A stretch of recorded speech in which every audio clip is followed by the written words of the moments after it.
Welcome to Mukta series. এই পার্টের শুরুতে হংনিং বলে, জিয়ানশু তুমি? এপ্রিকট বলে, তোমার সাহস কি করে হলো ফ্লাওয়ার ডেইটির নাম ধরে ডাকার? হংনিং বলে, তুমি কি সত্যি ফ্লাওয়ার ডেইটি? এপ্রিকট বলে, ও খালি হাতে এসেছে, তাই এখানে থাকার ওর কোনো অধিকার নেই। কিন্তু সেখানে থাকা সবাই বলে হংনিংকে একটা সুযোগ দেওয়া উচিত। হংনিং এরপরে নিজের হাতে ফুল আনার চেষ্টা করে, তবে দেখা যায় সেটা ফোটেনি। জিয়ানশু বলে, যেহেতু তোমার ফুল ফোটেনি তাই তুমি চলে যাও। তখন হংনিং এর চোখ দিয়ে এক ফোঁটা পানি সেই ফুল গাছের উপরে পড়ে, যার ফলে সাথে সাথে সেটা ফুটে ওঠে। সবাই তো অনেক খুশি হয়ে যায়, তবে এপ্রিকট বলে, এটা তো ক্যামেলিয়া ফুল নয়।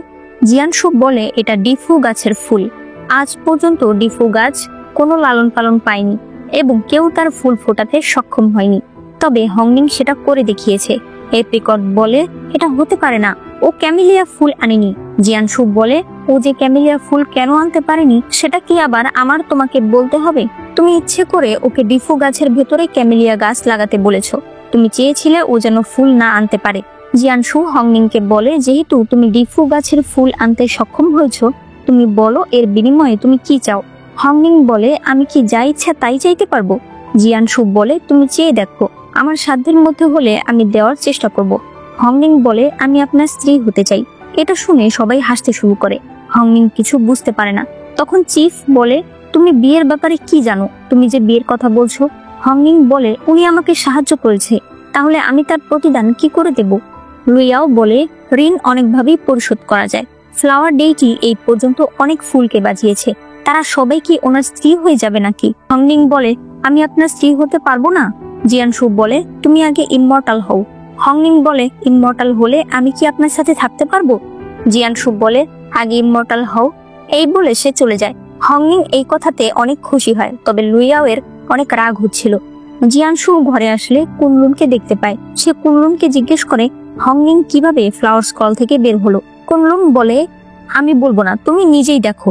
এরপরে সে বলে, ফ্লাওয়ার স্কলে ফুলের পাপড়ি গোনা অসম্ভব, তাই ও সন্ধ্যা হতেই সবগুলো ফুল পুড়িয়ে দিয়েছে।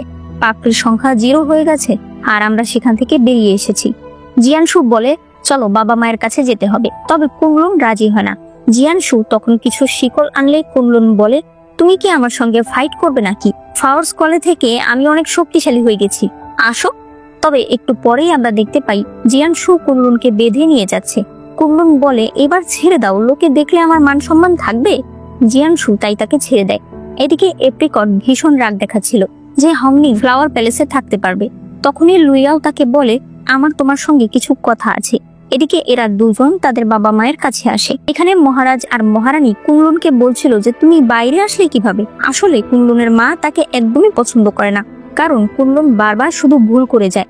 মহারাজ বলে, এখন যেহেতু তুমি চলে এসেছো, তাহলে তুমি তোমার বড় ভাইয়ের আন্ডারে কোনো কাজ করবে। এদিকে লুইয়াও এপ্রিকটকে কিছু উপহার দেয় আর হংনিং এর ব্যাপারে সবকিছু জেনে নেয়, যে হংনিং কোথা থেকে এসেছে, তার পরিচয় কি। এপ্রিকট সবকিছু বলে এবং বলে, আপনি চিন্তা করবেন না, ওকে সরানোর ব্যবস্থা আমি করছি। একটু পরে দেখা যায় জিয়ানশু বিভিন্ন ফুলের ব্যাপারে কথা বলছে। সে ওয়াইন গার্ডেনের দায়িত্ব কুনলুনকে দিয়ে দেয়। তখন এপ্রিকট আরো দুজনকে সাথে নিয়ে জিয়ানশুর কাছে আসে।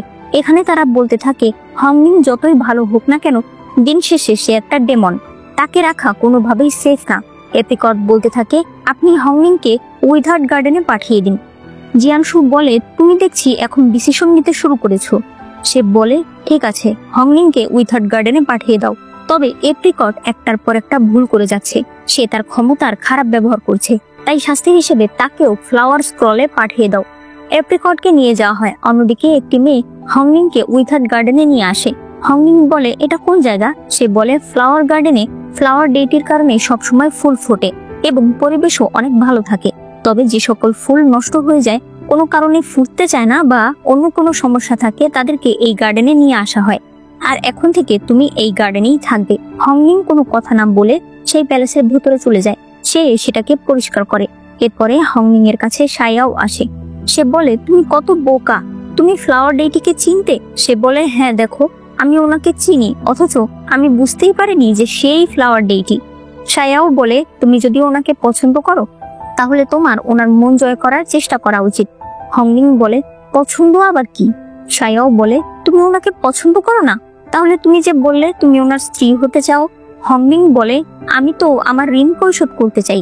সায়াও বলেন, না না, বিয়ে তাকেই করতে হয় যাকে মন থেকে ভালো লাগে। হংমিং বলে, সেটা আবার কি?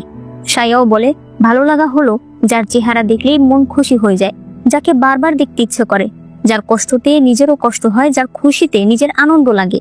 হংমিং তখন বলে, ও আমি তাহলে ফ্লাওয়ার ডেটিকে পছন্দ করি। এরপরে হংমিং একটা গাছে ফুল ফোটাতে চাইছিল, তখনই জিয়ানশু এসে সেটা ফুটিয়ে দেয়। সে বলে, তোমার ভেতরের কোর অনেক দুর্বল, আসো আমি যেরকম করি সেরকম করো। হংমিং বলে, এগুলো করলে কি আমি আপনার স্ত্রী হতে পারবো? জিয়ানশু বলে, এগুলো করবে তুমি নিজের জন্য, আমার স্ত্রী হওয়ার জন্য নয়। হংমিং বলে, কিন্তু আমি যে আপনাকে ভালোবাসি। জিয়ানশু বলে, বাজে কথা, ভালোবাসা কি তুমি জানো?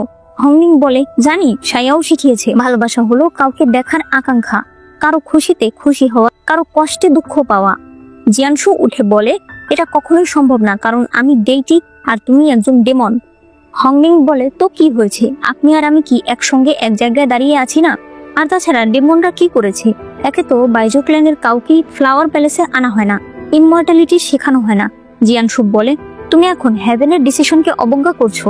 হংমিং বলে, হ্যাঁ করছি, কারণ এটা অন্যায়। আপনারা কখনো তাদের সঙ্গে গিয়ে থেকেছেন যে আপনারা কথায় কথায় বলেন বাইজো ক্ল্যানের সবাই খারাপ? জিয়ানশু রেগে আসতে থাকলে হংমিং বলে, আমি ইমমর্টালিটি শিখবো শুধুমাত্র আপনার স্ত্রী হওয়ার জন্য। জিয়ানশু বলে, গাধা। এই বলে সে চলে যায়। ঘরে এসে সে চিফকে বলতে থাকে, ওর সাহস কি করে হয়, কিভাবে কথা বলছে, আমরা নাকি ডেমনদের উপর অন্যায় করছি? চিফ তার কথায় হ্যাঁ হ্যাঁ করতে থাকে, কিন্তু তারপরেও জিয়ানশু তাকে স্ট্যাচু করে দিয়ে সেখান থেকে বেরিয়ে যায়। চিফ সেভাবেই বলতে থাকে, এখানে আমার কি দোষ? রাতের বেলা জিয়ানশু বেহায়ার মতো আবার হংমিং এর কাছে আসে। সে দেখতে পায় হংমিং ঘুমাচ্ছে। সে তার গালে টাচ করলে হংমিং উঠে পড়ে। জিয়ানশু বলে, প্র্যাকটিস না করে এখানে বসে ঘুমাচ্ছ? হংমিং বলে, প্র্যাকটিস করতে করতে আমি ক্লান্ত হয়ে যাই। জিয়ানশু বলে, আগে তুমি সহজগুলো থেকে শুরু করো, তুমি নিজেকে ক্যামেলিয়া গাছ বানিয়ে ফেলো। হংমিং ট্রাই করতে যায়, তবে বলে, আপনি আমার দিকে তাকিয়ে থাকলে আমি পারবো না। জিয়ানশু মুখ ঘুরিয়ে বলে, এবার করো। তবে হংমিং নিজে গাছ হওয়ার বদলে মাথায় একটা ছোট গাছ বের করে। জিয়ানশু বলে, এভাবে না, শোনো, তুমি যেভাবে ট্রান্সফর্ম হতে চাও সেটা তুমি মনোযোগ দিয়ে ভাবতে থাকো, তাহলে তুমি ট্রান্সফর্ম হতে পারবে। একটু পরেই দেখা যায় তার মাথায় একটা পিউনি ফুল ফুটেছে। জিয়ানশু সেটা সরিয়ে দিয়ে বলে, তোমাকে আমি কি বলছি আর তুমি কি করছো? আমার ফুল তোমার মাথায় কিভাবে উঠলো? হংমিং বলে, কারণ আমি আপনার কথাই ভাবছিলাম। আচ্ছা, আপনিও কি আমাকে পছন্দ করেন? আপনি কিন্তু বলেছেন আমি ইমমর্টাল হলে আপনি আমাকে বিয়ে করবেন। জিয়ানশু বলে, বাজে কথা বন্ধ করে প্র্যাকটিস করো। এই বলে সে চলে যায়। হংমিং আবার ঘুমিয়ে পড়ে। জিয়ানশু ঘরে এসে তার মনের সঙ্গে কিছুতেই পারছিল না, কারণ তার বারবার হংমিং এর কথাই মনে পড়ছিল। তখন সে কাগজে লিখতে থাকে, আমার মনকে শক্ত করতে হবে, আমাকে এসব থেকে দূরে থাকতে হবে। অন্যদিকে হংমিং জিয়ানশুর কথাগুলো মনে করছিল, যে তাকে মনোযোগ দিয়ে নিজেকে ট্রান্সফর্ম করতে হবে। সে সেরকমটাই করে, তবে সে পুরোপুরি জিয়ানশুর রূপ পেয়ে যায়। সে নিজের বুকে হাত দিয়ে বলে, জিয়ানশু আমার থেকে অনেক আলাদা। এরপর সে আবার নিজের রূপে ফিরতে চায়, তবে পারে না। তাই সে মাথায় একটা টুপি দিয়ে জিয়ানশুর প্যালেসের দিকে যেতে থাকে। প্রথমে তো সামনে থাকা লোকেরা তাকে আটকায়, তবে যখন তার চেহারা দেখে তখন সবাই ক্ষমা চাইতে থাকে। হংমিং মনে মনে বলে, আরে আমি হলাম জিয়ানশু, এখন আমার কিসের ভয়? সে টুপিটা সরিয়ে ফেলে। সেই মেয়েটি বলে, ভেতরে এনসিআর এর রাজকুমারী আছে, সে আপনার জন্য ওয়াইন এনেছে। এটা শুনে হংমিং খুশি হয়ে ভেতরে যায়। সে লুইয়াওকে গিয়ে ধরে ফেলে আর বলে, তুমি দেখতে অনেক সুন্দর। লুইয়াও তো ভীষণ অবাক হয়ে যায়। হংমিং বলে, তুমি কি আমার জন্য কিছু এনেছো? সে বলে, হ্যাঁ, ওয়াইন এনেছি। হংমিং গিয়ে সেটা খেতে শুরু করে। এরপরই সে লুইয়াও এর ঠোঁটেও একটু দিয়ে দেয় আর বলে, খেয়ে দেখো। লুইয়াও ভীষণ অবাক ছিল। সে বলে, আজ আপনাকে অন্যরকম লাগছে। জিয়ানশু বলে, ভালো লাগছে না? আমারও মনে হয় আমি হাসি খুশি থাকলেই আমাকে বেশি ভালো লাগে। এদিকে আসল জিয়ানশু প্যালেসের সামনে চলে এসেছে। সেও ভেতরে ঢুকে যায়। ওইদিকে হংমিং লুইয়াওয়ের দিকে তাকিয়েছিল। সে বলে, আপনি আমাকে এভাবে কেন দেখছেন? সে বলে, কারণ তোমার আইব্রো অনেক সুন্দর, একটু কাছে আসো তো, আমি একটু ভালো করে দেখি। ওই সময় জিয়ানশু সেখানে চলে আসে। এই অবস্থা দেখে সে একটা স্পেল করে হংমিংকে দূরে নিয়ে ফেলে এবং তার রূপও চেঞ্জ করে ফেলে। এরপরে লুইয়াওকে ডাক দিলে লুইয়াও বলে, আপনি অত দূরে কেন চলে গেলেন? সে তার কাছে গেলে জিয়ানশু বলে, আমার মনে পড়েছে আমার একটা কাজ আছে, তাই তুমি এখন আসতে পারো। লুইয়াও বলে, হঠাৎ করে কি কাজ মনে পড়লো? এরপর সে তার গালে ছুতে চায়, তবে না ছুঁয়ে বলে, আপনার হাসিটা কিন্তু অনেক সুন্দর। এই বলে সে চলে যায়। জিয়ানশু রাগে হংমিংকে বাইরে আসতে বলে। হংমিং লাফিয়ে লাফিয়ে কাছে আসলে জিয়ানশু তার বাঁধন খুলে দেয়। সে বলে তোমার সাহস কি করে হলো আমার রূপ নিয়ে এখানে আসার? হংমিং বলে আমি ইচ্ছে করে করিনি, আপনি বলেছেন কোনো কিছু কথা মনোযোগ দিয়ে ভাবতে, আমি সেটা করতে গিয়ে আপনার মতো হয়ে গেছি, পরে আর ঠিক হতে পারছিলাম না, তাই আপনার কাছে এসেছি। জিয়ানশু বলে তাহলে তুমি কোন দুঃখে প্র্যাকটিস করার সময় আমাকে ভাবছিলে? হংমিং তার কাছে ক্ষমা চায়। জিয়ানশু বলে তুমি এখানে এসে কি কি করেছো? সে বলে ওয়াইন খেয়েছি, লুয়াওকে ঠোঁটে একটু দিয়েছি, তাকে বলেছি সে অনেক সুন্দর, তার আইব্রোর প্রশংসা করেছি। জিয়ানশু তখন তাকে টান দিয়ে কাছে এনে বলে আর কখনো তুমি আমার রূপ নেবে না। এই দৃশ্য আবার চিফ দেখে ফেলে। সে একটা বাচ্চা ছেলেকে নিয়ে হংমিং এর কাছে যায় তাকে নিয়ম কানুন শেখানোর জন্য। সেখানে সে একটা ছবি টাঙিয়ে দেয় আর বলে প্রথম শর্ত হলো ছেলে আর মেয়েকে দূরত্ব বজায় রাখতে হবে। হংমিং বলে আচ্ছা আমি বুঝতে পেরেছি। পরে ছেলেটা একটা ছবি দেখায় যেখানে ছেলে আর মেয়ে হাত ধরেছিল। হংমিং সেটাকে ওকে সাইন দেয়। এরপরে তারা একটা ছবি দেখায় যেখানে ছেলে আর মেয়ে একজন আরেকজনকে জড়িয়ে ধরেছিল। হংমিং সেটাকে নো সাইন দেয়। এরপরে আরেকটা ছবিতে দেখা যায় ছেলে আর মেয়ে একসঙ্গে গোসল করতে নেমেছে। হংমিং এটাতেও নো সাইন দেয়। চিফ খুশিতে তাকে জড়িয়ে ধরতে আসলে সে বলে না, ছেলে আর মেয়ে দূরত্ব বজায় রাখতে হবে। ক্লাস শেষে তারা যখন চলে যায় তখন হংমিং সেখানে একটা কাগজ পায় যেটাতে ছেলে আর মেয়ে কিস করছিল। তখনই সেই ছোট ছেলেটা এসে বলে আপু তুমি কি একটা কাগজ পেয়েছো? হংমিং বলে এটার মানে কি?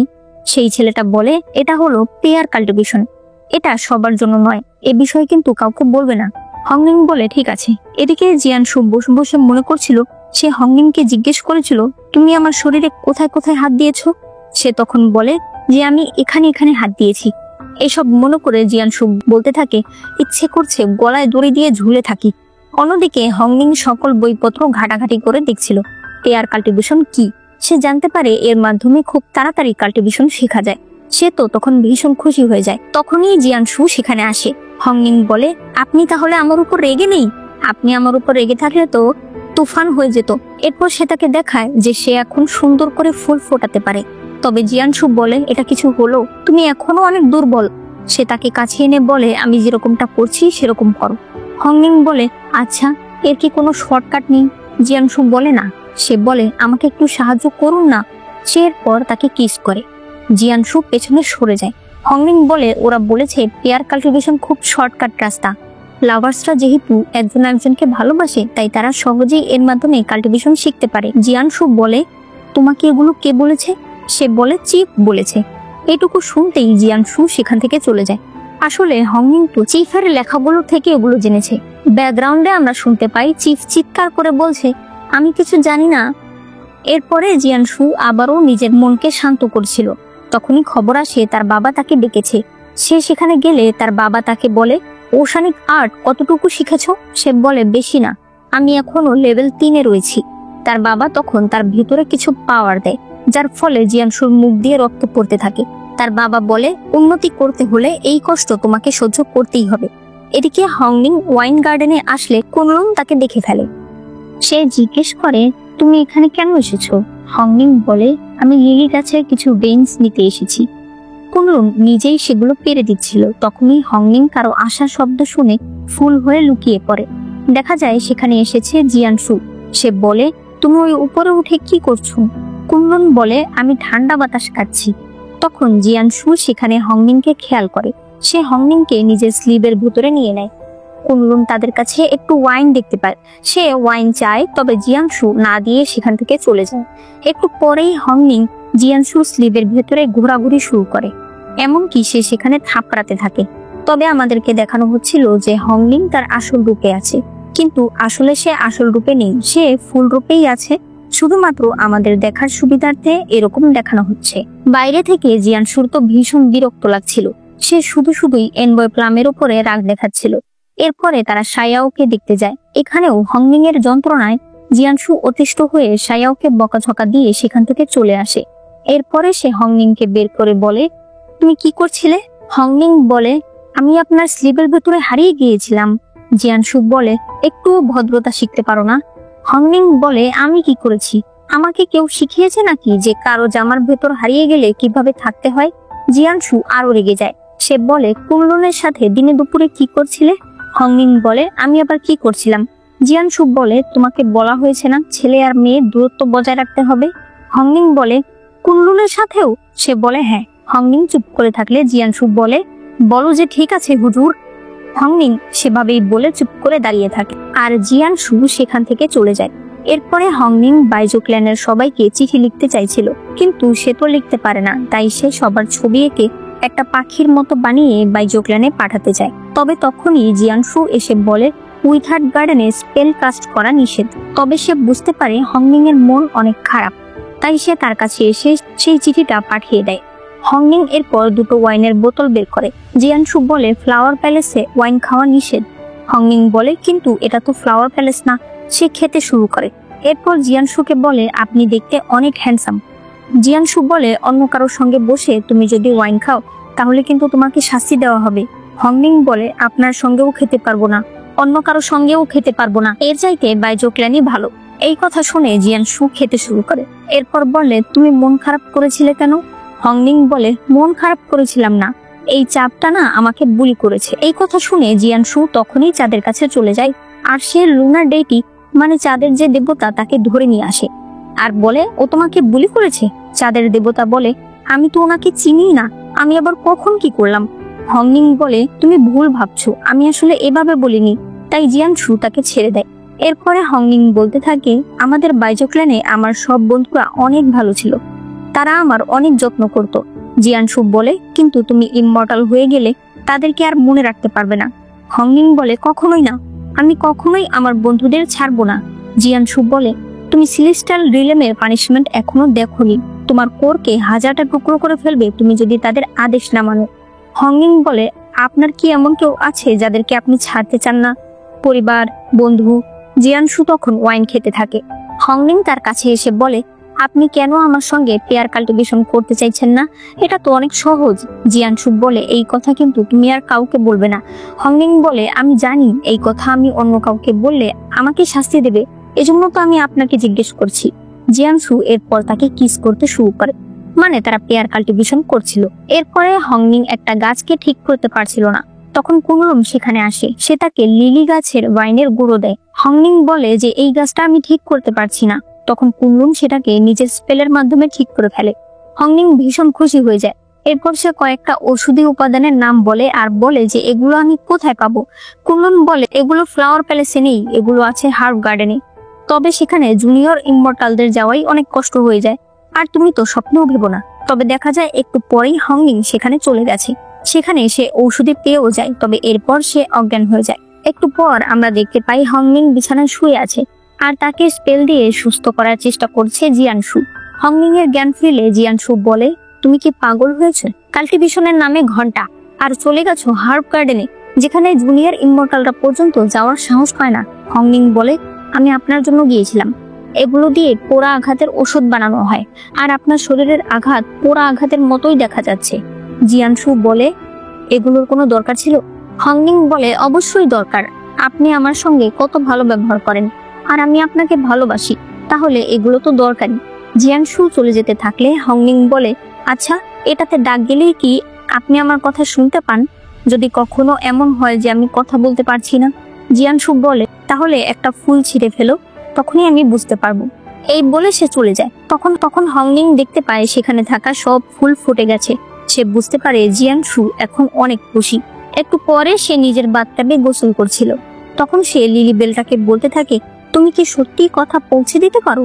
হঠাৎ করেই তার হাত লেগে একটা ফুল ছিঁড়ে যায় আর ওইদিকে দেখা যায় এপ্রিকট ছাড়া পেয়ে গেছে। জিয়ানশু তাকে কথা শোনাচ্ছিল, কিন্তু তখনই সে হংনিং এর সিগন্যাল পেয়ে তাড়াতাড়ি সেখানে চলে আসে আর এসে হংনিং কে দেখে তার পুরো মাথায় ঘুরে যায়। হংনিং বাইরে আসলে জিয়ানশু কাপড় বদলে দেয়। এরপর বলতে থাকে কেউ কি তোমাকে কিছু নিয়ে ভয় দেখিয়েছে? হংনিং বলে না তো, আমি লিলি বেলের সঙ্গে কথা বলছিলাম, তখন হঠাৎ করে ভুলবশত একটা ফুল ছিঁড়ে গেছে। কিন্তু তুমি ওইদিকে ঘুরে কেন কথা বলছো? জিয়ানশু বলে তুমি জানো না, তুমি এভাবে গোসল করছিলে, কেউ যদি এসে দেখে ফেলতো। হংনিং বলে কেন এরকম হবে? বাইজু ক্ল্যানে আমি তো সবার সঙ্গে গোসল করেছি। জিয়ানশু অবাক হয়ে তার দিকে তাকালে সে বলে মানুষ রূপ পাওয়ার আগে। জিয়ানশু বলে আজ থেকে তুমি মধ্যরাতে গোসল করবে, শুধুমাত্র নিজের বাথটাবেই গোসল করবে, অন্য কোথাও তোমাকে পাওয়া গেলে তোমাকে কঠিন শাস্তি দেওয়া হবে। হংনিং বলে আপনার ওষুধ রেডি আছে। এই বলে সে তাকে ধরে নিয়ে আসে। এরপরে চোখ বেঁধে তার আঘাতে ওষুধ লাগিয়ে দেয়। পরে সে চোখের বাঁধন খুলে ফেলে। এটা দেখে জিয়ানশু তাড়াতাড়ি জামা পরে ফেলে। হংনিং বলে, আপনার এগুলো কি ব্যথা করে না? এই কথা বলতে বলতে সে কান্না করছিল। জিয়ানশু বলে, আজ পর্যন্ত কেউ আমার জন্য কাঁদেনি। হংনিং বলে, আপনি কারোর জন্য কেঁদেছেন? জিয়ানশু এরপর তার দিকে তাকিয়ে থাকে। একটু পরে সে ঘরে আসলে চিফ বলতে থাকে, আপনার এই আঘাতগুলো ওশানিক আর্টের মাধ্যমে লেগেছে।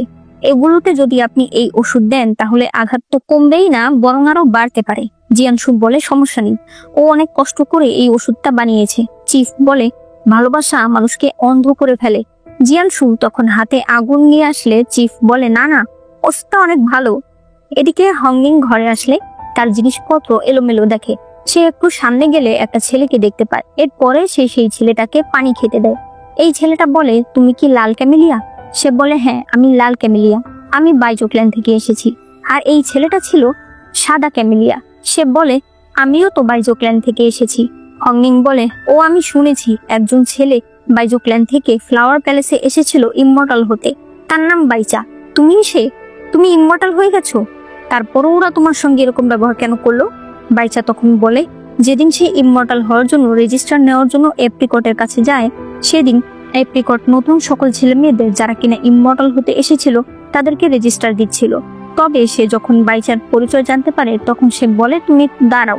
এই বলে সে সবাইকে রেজিস্টার দেয়, তবে বাইচাকে দেয় না। হংনিং বলতে থাকে, এই এপ্রিকট এবার একেবারে বেশি করে ফেলছে। বাইচা বলে, আমি এখান থেকে যাওয়ার সাহস পাইনি, তাই এই উইথার্ড গার্ডেনে লুকিয়েছিলাম। হংনিং বলে, তাহলে এক কাজ করি, ফ্লাওয়ার ডেটিকে এই বিষয়ে বলি। কিন্তু বাইচা না করে। সে বলে, আমি হ্যাভেনের রুলস ভেঙেছি, আমাকে চলে যেতে বলা হয়েছে, তবে আমি এখানে থেকেছি, তাই আমাকে শাস্তি দেওয়া হবে। আবার আমি বাইজোক্ল্যানেও ফিরে যেতে চাই না, কারণ আমি এখনো ইমমর্টাল হতে চাই। হংনিং বলে, ঠিক আছে, আমরা তাহলে অন্য কোনো উপায় বের করব। আজ থেকে তুমি আর আমি বন্ধু। এই কথা শুনে বাইচা অনেক খুশি হয়ে যায়। অন্যদিকে জিয়ানশু অনেকগুলো ফুল গাছ খুঁজে একটা ফুল হাতে নেয়। তবে তখন বাকি মেয়েরা তাকে ঘিরে ধরে। সায়াও বলে, হুজুর আপনি কোথায় যাচ্ছেন? আমাকে দিন, আমি আপনার ফুল নিয়ে যাচ্ছি। এরপরে তারা হংনিং এর কাছে আসে। জিয়ানশু তো শুধুমাত্র হংনিং কে দেখতে এসেছিল। সায়াও ফুলটা ভেতরে রেখে আসতে গেলে হঠাৎ করেই সে চিৎকার দিয়ে ওঠে। এরপরে দেখা যায় এরা সবাই জিয়ানশুর প্যালেসে বসে আছে। এখানে কুনলুন বলতে থাকে, আমি ওকে এখানে রেখেছি, আমি ওর ভেতরের এনার্জি বাড়িয়েছি। সে চাইছিল জিয়ানশু যেন বাইচাকে এখানে রাখে। হংনিং বলে দেয় যে এপ্রিকট বাইচার সঙ্গে কি কি করেছে। এপ্রিকট বলে এগুলো মিথ্যে কথা, কিন্তু বাইচা বলে এগুলো সত্যি। তখন জিয়ানশু বলে, দেখো বাইচা, তুমি এভাবে ইমমর্টাল হতে পারবে না, তাই সেই আশা তোমাকে ছেড়ে দিতে হবে। আর এপ্রিকট, তুমি যেটা করেছো সেটা আর সহ্য করার মতো না, তোমাকে তোমার র্যাঙ্ক থেকে নিচে নামিয়ে দেওয়া হচ্ছে। একটু পরে এনভয় প্লাম এপ্রিকটের সঙ্গে কথা বলতে যায়। সে বলে, আপনি কি দয়া দেখানোর জন্য এসেছেন? তবে আমি আপনাকে বলে দেই, আমি কোনো অন্যায় করিনি। আর দেখুন, ইমমর্টাল ইমমর্টালি আর ডেমন ডেমনি। যে ডেমনের উপরে দয়া দেখাচ্ছে তাকে এর কৈফিয়ত দিতে হবে। এই বলে সে চলে যায়।